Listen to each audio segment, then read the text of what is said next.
Entonces las iglesias tenían paz por toda Judea, Galilea y Samaria, y eran edificadas andando en el temor del Señor, y se acrecentaban fortalecidas por el Espíritu Santo. Entonces, después de nosotros haber hablado de la conversión de Pablo en el capítulo 9, Lucas, que es el autor del libro, regresa el enfoque al ministerio de Pedro, pero también nos da más detalles de cómo era el momento que estaba viviendo la iglesia cuando la persecución paró. Recuerden que Pablo o Saulo era quien lideraba esta persecución, pero el Señor Jesucristo cambió su vida. Nos dice que las iglesias tenían paz, pero no solamente gozaban de paz, también eran edificadas, eran sólidas, y nosotros ya hemos hablado de cómo era ese fundamento. Hechos 2:42 nos dice: y perseveraban en la doctrina de los apóstoles, en la comunión los unos con los otros, en el partimiento del pan y en las oraciones.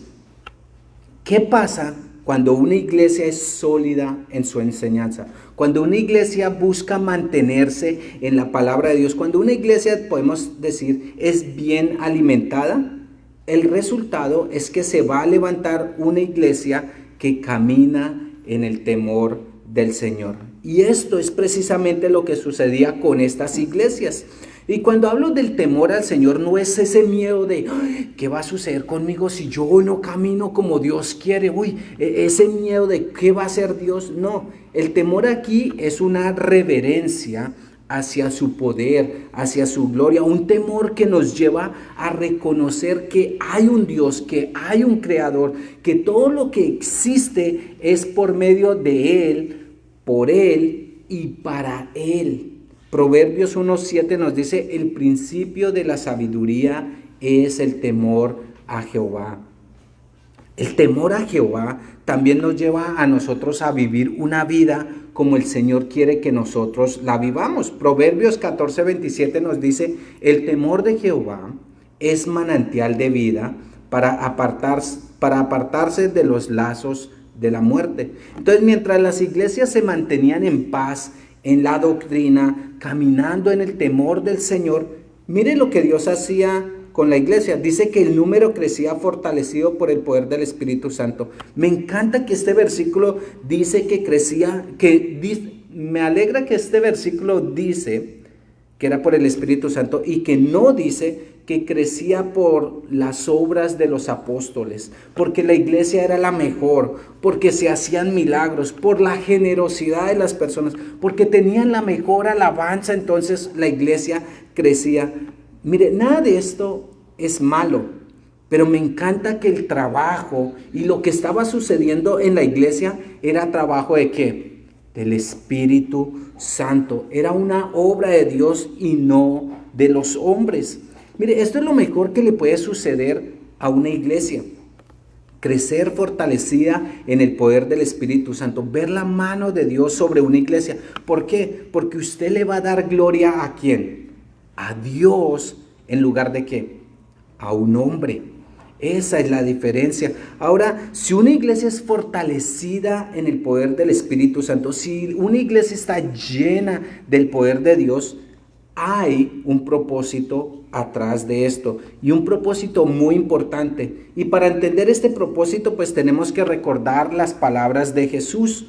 Lo que cuando Jesús le dijo a sus discípulos, esto lo encontramos en Hechos 1:8.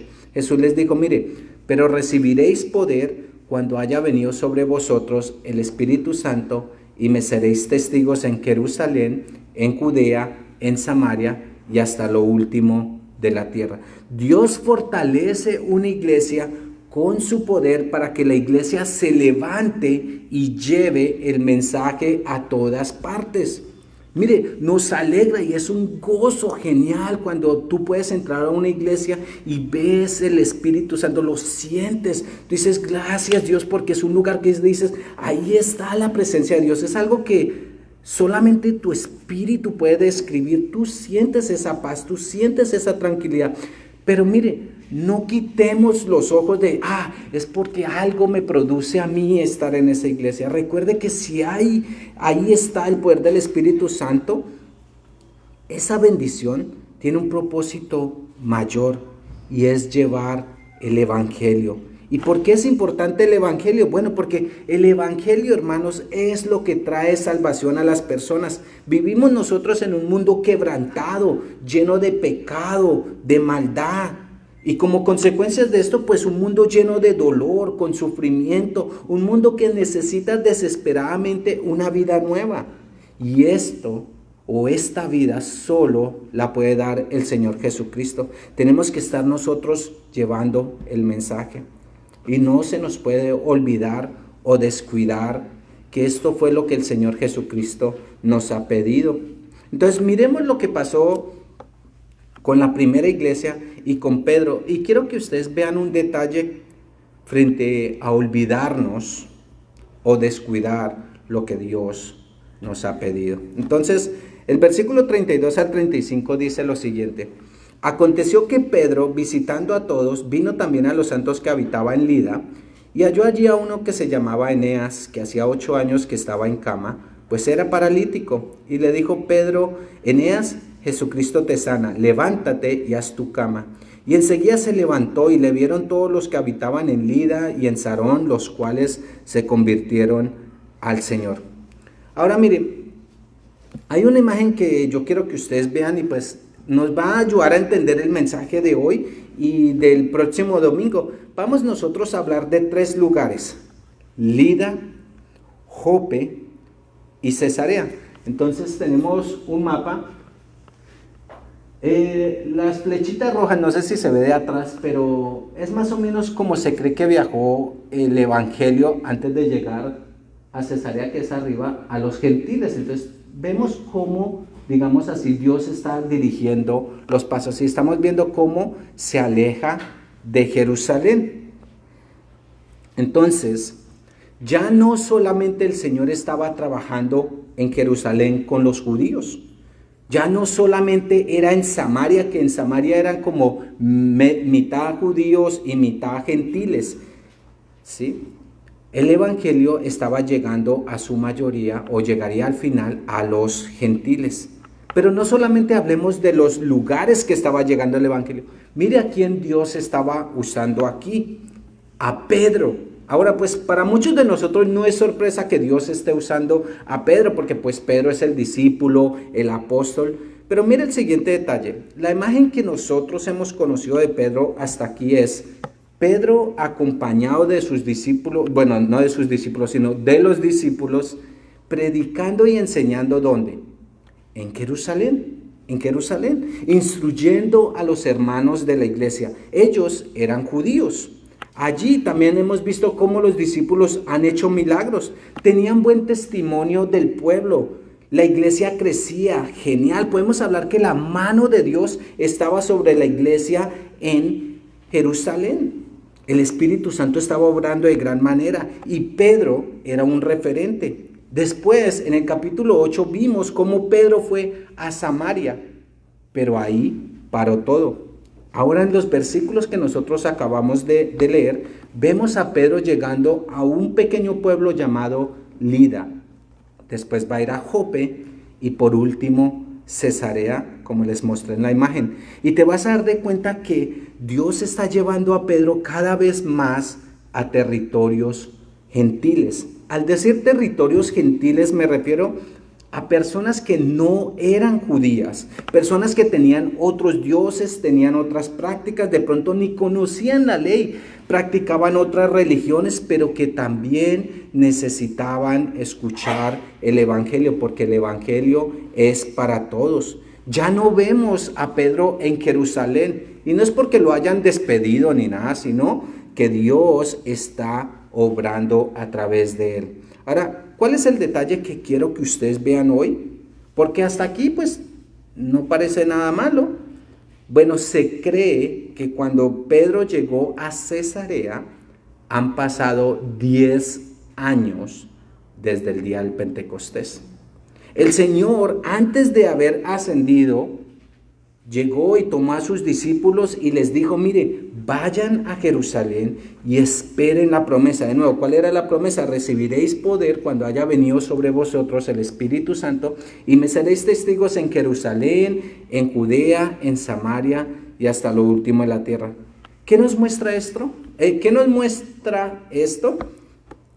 Pedro, por decirlo así, no había cumplido todavía con el mandato que el Señor le había dado. La iglesia se había quedado en Jerusalén y no había llevado el evangelio a los gentiles.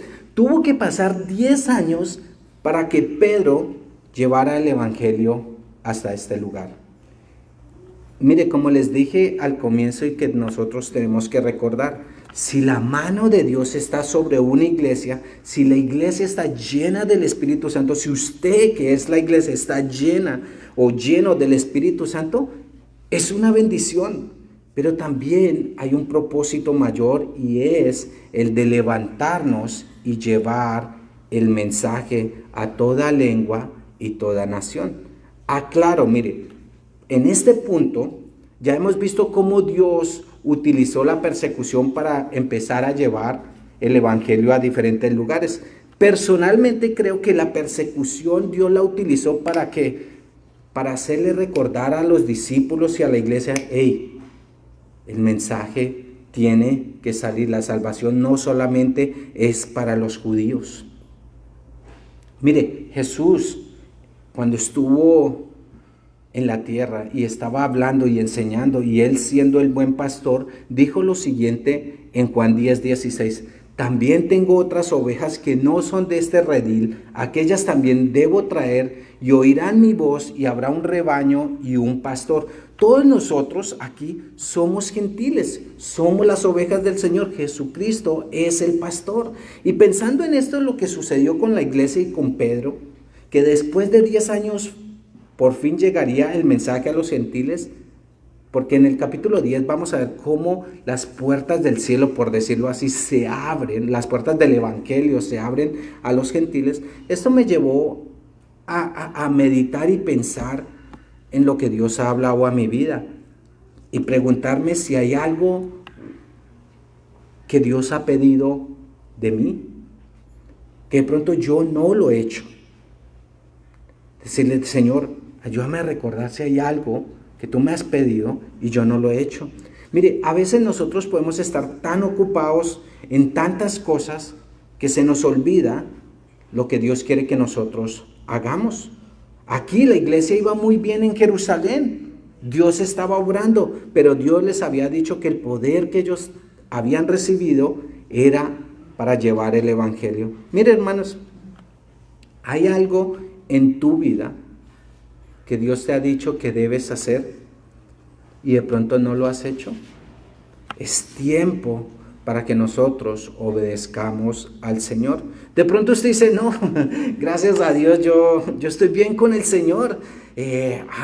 Yo estoy muy bien. Mira, te quiero recordar algunas de las cosas que Dios le ha pedido a los creyentes. Y si tú eres un creyente, por ejemplo, tenemos Mateo 28, 19, 20, que nos dice que, por tanto, id y haced discípulos a todas las naciones, bautizándolas en el nombre del Padre, del Hijo y del Espíritu Santo, enseñándoles que guarden las cosas que os he mandado, y he aquí yo estoy con vosotros todos los días hasta el fin del mundo. Amén. Hermano, mire, ¿cuándo fue la última vez que usted compartió el evangelio con alguien fuera de estas 4 paredes? ¿Cuándo fue la última vez que usted compartió con alguien fuera de San Clemente? ¿Cuándo fue la última vez que usted tomó a alguien y le dijo, mira, ¿sabes qué? Vamos a orar. ¿Cuándo fue la última vez que usted tomó la Biblia y le dijo a alguien, ¿sabes qué? Vamos a leer la Biblia juntos. ¿Cuándo fue la última vez? Y de pronto, como les dije, hemos estado tan enfocados en hacer tantas cosas, aún cosas personales, que a veces se nos olvida lo sencillo o lo simple que Dios nos ha pedido, o lo pequeño que Dios nos ha pedido, de ir y compartir con las personas. Solo hazte esa pregunta, ¿cuándo fue la última vez? ¿Cuándo fue la última vez? Entonces vamos a ver también qué sucedió con Pedro, porque mire, Uno puede sentirse, uy, no, pues hace tiempo, pero mire, la gracia de Dios, la misericordia de Dios es grande y nueva cada día. La misericordia de Dios es nueva cada día. Y miremos lo que pasó con Pedro, porque Dios empieza a colocar a Pedro en el camino que Él quiere que camine. Entonces dice que Pedro llegó a Lida y allí había un grupo de santos, una iglesia. Santos se refiere a los cristianos. Usted y yo somos santos. Sí, sorpresivamente usted es santo. Sí. De pronto no miren al de lado y digan, tengo mis dudas. Pero no, mire, tranquilo, no le vamos a encender una vela, ni tampoco se llene de orgullo, ¿sí? Santo quiere decir apartado, ¿sí? Nosotros hemos sido apartados para el Señor. El Señor ha comprado nuestra vida y no pagó con oro, con plata, ni con cosas corruptibles. El precio que pagó por cada uno de nosotros fue con su sangre. Nosotros le pertenecemos al Señor Jesucristo. Somos apartados para Él. Somos santos. El versículo 33 y 34 dice: y halló allí a uno que se llamaba Eneas, que hacía 8 años que estaba en cama, pues era paralítico, y le dijo Pedro: Eneas, Jesucristo te sana, levántate y haz tu cama. Y enseguida se levantó. Me gusta la palabra que dice halló. Miren, hermanos, si la iglesia solo se queda aquí, pues la verdad nunca vamos a hallar a nadie. Si usted solo se queda en su casa esperando a que Dios obre, pues nunca va a hallar a alguien. Para nosotros hallar algo, tenemos que levantarnos, salir y buscar. Ahora, hay diferentes opiniones frente a este hombre, si era un creyente o no era un creyente. La palabra de Dios no nos dice. Solo sabemos que este hombre había estado paralítico por 8 años.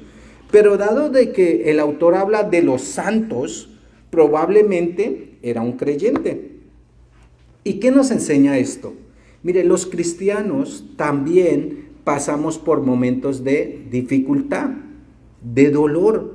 Nosotros no somos inmunes al dolor o al sufrimiento humano.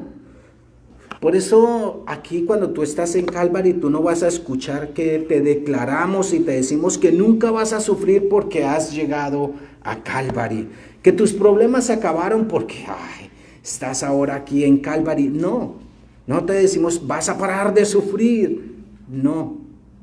Aquí tenemos a un hombre que lleva 8 años y ha estado en cama, era paralítico. Este hombre no podía hacer nada. Dependía totalmente de las personas. Una persona paralítica normalmente la colocaban a pedir limosna. Esa era su forma de sustento. Alguien lo tomaba en la mañana, lo llevaba a un lugar, lo dejaba ahí todo el día y al final de la noche, ¿qué pasaba?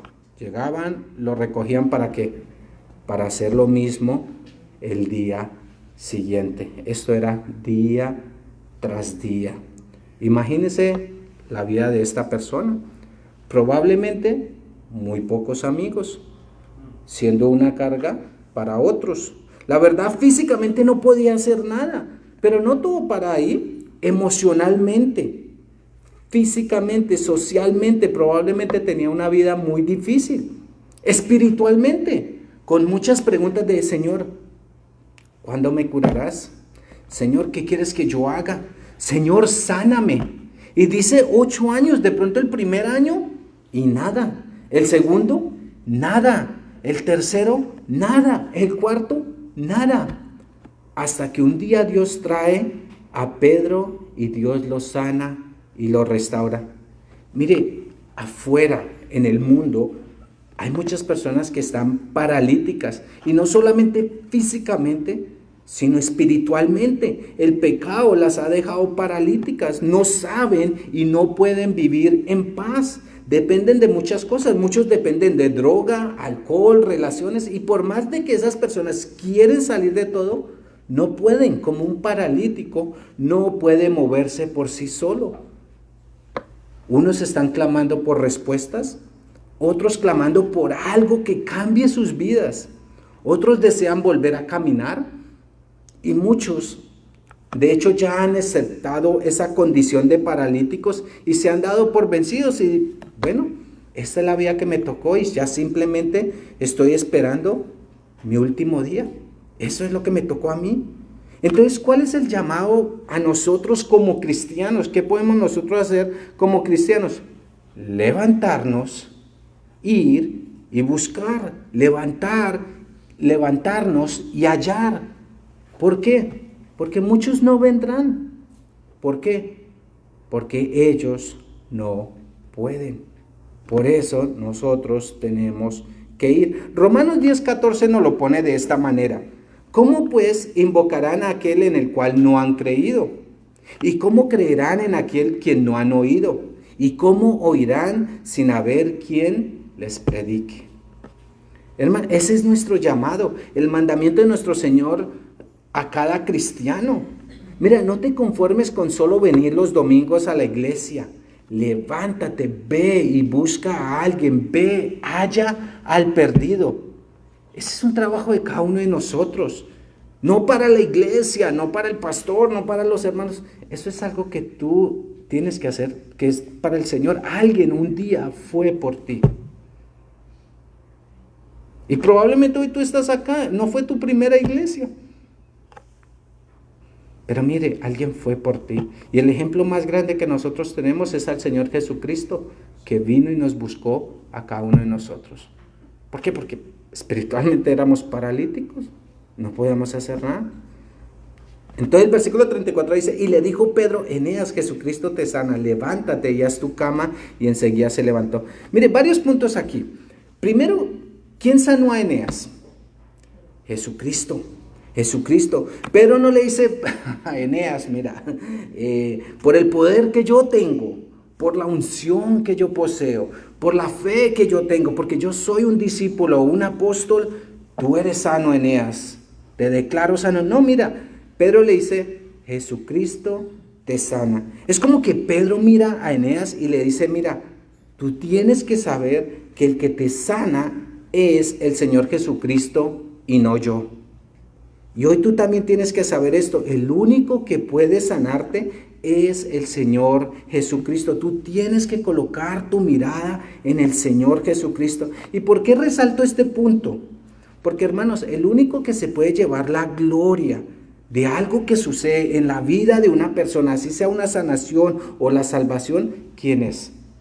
El Señor Jesucristo. ¿Sí? Cuando nosotros salimos de aquí no llevamos el nombre de la iglesia, no llevamos el nombre del pastor, no llevamos el nombre de los hermanos, nosotros llevamos y proclamamos el nombre del Señor Jesucristo. ¿Por qué? Porque la palabra de Dios nos dice que el nombre del Señor Jesucristo es sobre todo nombre, y llegará el día cuando toda rodilla de los que están en el cielo, en la tierra y debajo de la tierra, ¿qué hará? Se doblará y alabará al Señor Jesucristo. Cuando también nosotros hablamos de salvación, Pedro le dijo lo siguiente cuando dio su sermón, y dijo, y en ningún otro hay salvación, porque no hay otro nombre bajo el cielo dado a los hombres en que podamos ser salvos. Por eso queremos que la gente conozca el nombre del Señor Jesucristo. Segundo, Pedro le dio una orden a Eneas. Entonces Pedro le dice, mira, Eneas, el Señor te levanta, levántate y haz tu cama. Mire, Pedro por fe le dice estas palabras, oye, levántate. Pero note que Eneas también tenía que responder a ese llamado. Eneas pudo decir, oye, ¿sabes qué? No me interesa, yo no creo en eso y prefiero quedarme en la cama. Y a veces eso es lo que pasa con las personas. Mire, Dios quiere sanar, Dios quiere restaurar, Dios quiere levantar a las personas, pero las personas, gracias. Pero las personas no quieren. Dios les dice, oye, mira, levántate, camina, obedece. Y tristemente muchos no quieren. ¿Cuál fue la respuesta de Eneas? Dice que enseguida se levantó.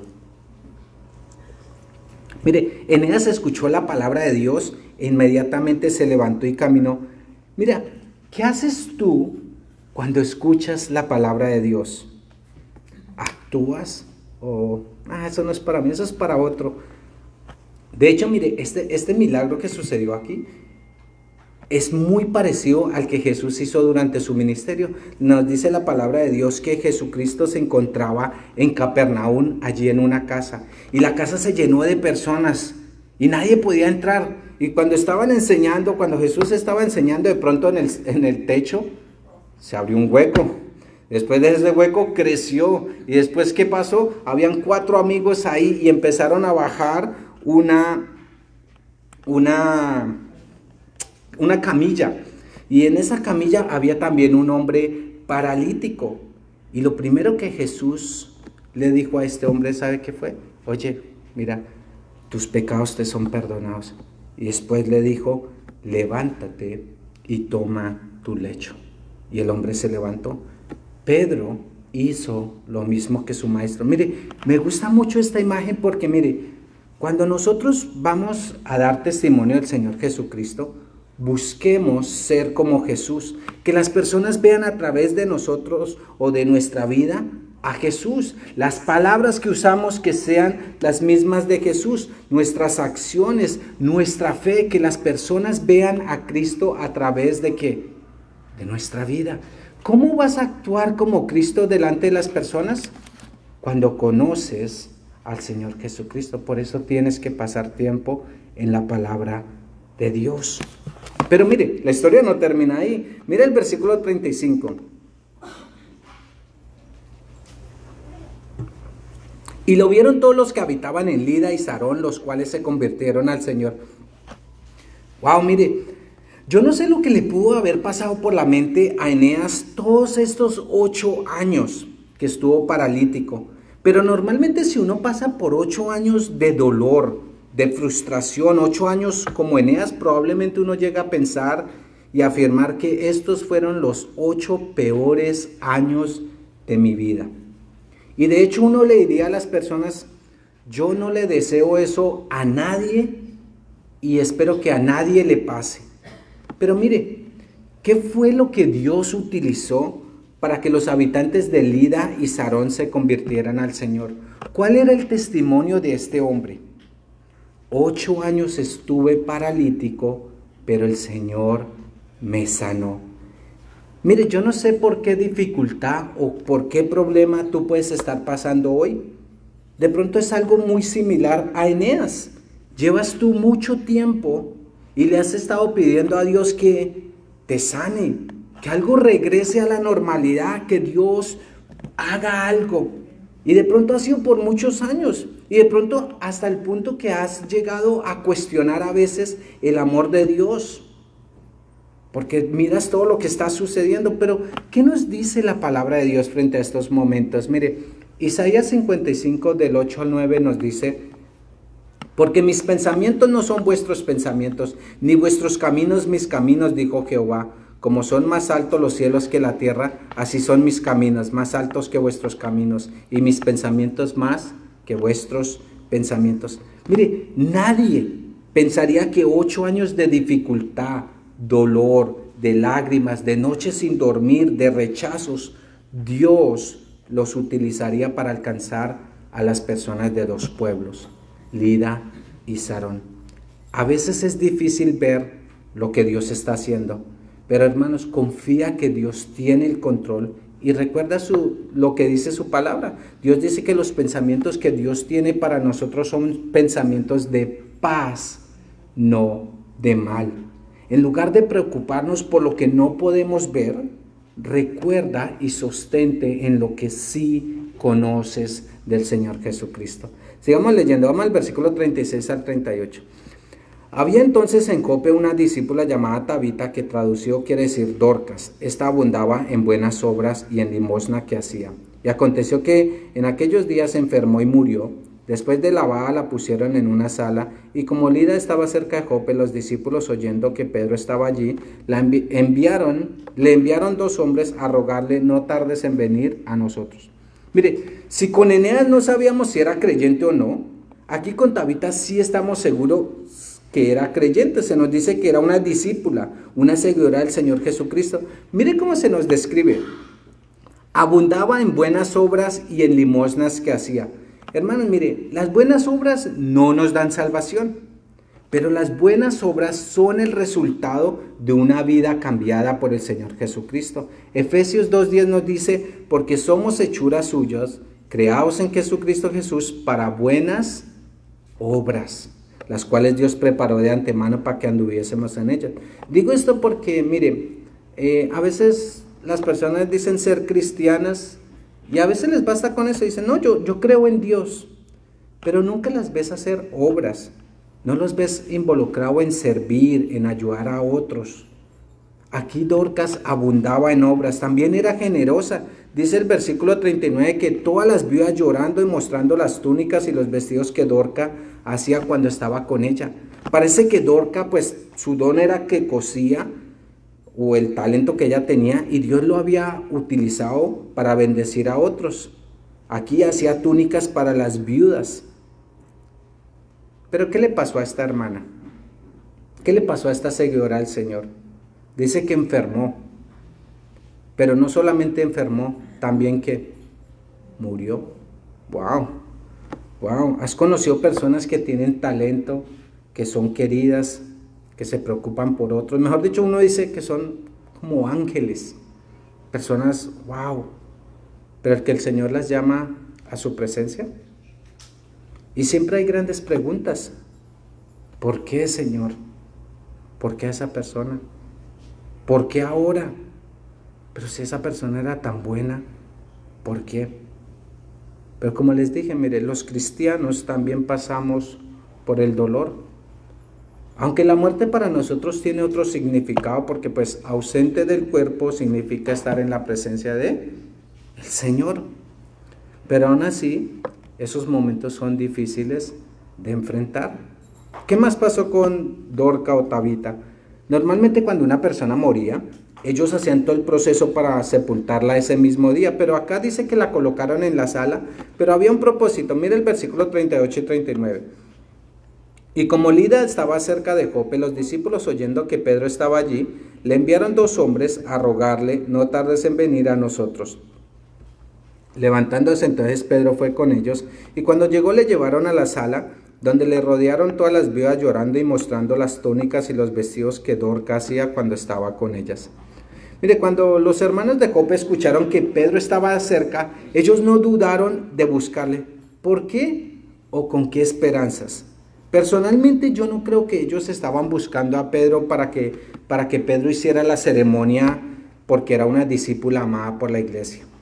Personalmente creo que ellos, al escuchar lo que Dios había hecho con Eneas, los discípulos de Jope estaban seguros que si Dios había sanado a Eneas después de 8 años, para Dios no había nada imposible, que Dios aún podía levantar a Dorca de la muerte. Cuando Pedro escuchó lo que había sucedido, dice que se levantó y fue. Ahora mire, esto también me llamó mucho la atención porque recuerden que la noticia de la sanación de Eneas trajo personas y probablemente pues Pedro en ese momento tenía personas a las cuales podía estar ministrando, pero Dios lo llamó a un lugar donde alguien había muerto. De pronto muchos se preguntarían, pero ¿para qué ir allá si solo hay dolor? Los entierros no son lo mejor, son momentos difíciles, son momentos fuertes, a veces momentos que a uno le gustaría evitar. Pero cuando estaba leyendo estos versículos y viendo esta situación, me gustaría hacer un paréntesis acá porque miren, ¿cuántas veces uno escucha a personas que no quieren ir a un lado o no quieren hablar con una persona porque pues la situación está muerta? Le dicen así, no, esto está más muerto, no hay nada ahí que valga la pena. Y tristemente o lamentablemente uno escucha esto en parejas. Esposo o una esposa que dice, no, esto ya está muerto. Eso ya. También lo he escuchado de padres a hijos e hijos a padres. No, allá, no, eso, no pierda el tiempo. es lo que le dicen a uno. Allá todo eso está muerto. Pero no simplemente hablemos en términos terrenales.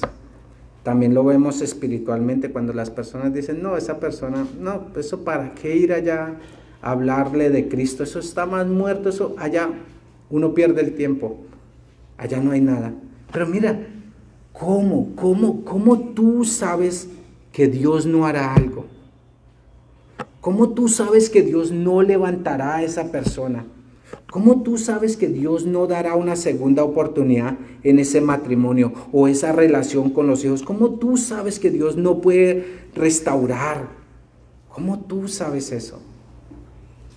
La verdad, tú nunca lo vas a saber si tú no te levantas y vas. Ahí cierro mi paréntesis porque eso era algo como, ¿sí? Pedro dejó Lida y se fue a Jope, y allí la gente estaba llorando la muerte de Dorcas. Si usted está en un sepelio, es un momento que pues te deja sin palabras, la verdad. Eso. El versículo 40 al 41 dice, entonces sacando a todos, Pedro se puso de rodillas y oró, y volviendo al cuerpo dijo, Tabita, levántate.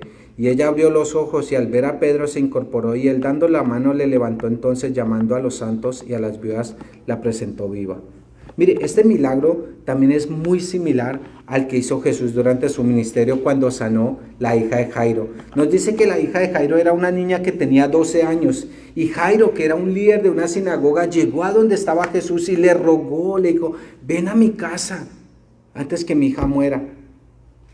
Y Jesús empezó a caminar con Jairo, y en la mitad del camino llegaron las noticias que todo padre pronto no quiere oír. Ahí le dijeron a Jairo, Jairo, tu niña ya murió, deja a Jesús, ya no hay nada se puede hacer. Y en ese momento me encantan las palabras de Jesús, porque Jesús miró a Jairo y le dijo, oye, Jairo, no temas, cree solamente. Y cuando llegaron a la casa y Jesús vio a las personas llorando, Jesús le dijo, mira, ella solo duerme.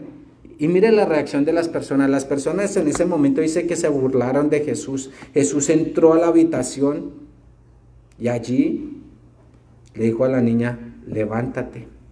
Y la niña se levantó. Se levantó viva. Mire, otra vez vemos a Pedro siguiendo el ejemplo de su maestro. Lo primero que hizo Pedro fue, se postró y oró. Esta postura es nosotros, cuando nosotros, ¿qué hacemos? Nos sometemos a la voluntad de Dios. Señor, ¿qué quieres? Y a veces solamente podemos rogarle a Dios por misericordia. Señor, por favor. Casi me recuerda mucho cuando Jesús estaba aún en el jardín de Getsemaní orando y le dice, Padre, que no se haga mi voluntad, sino la tuya.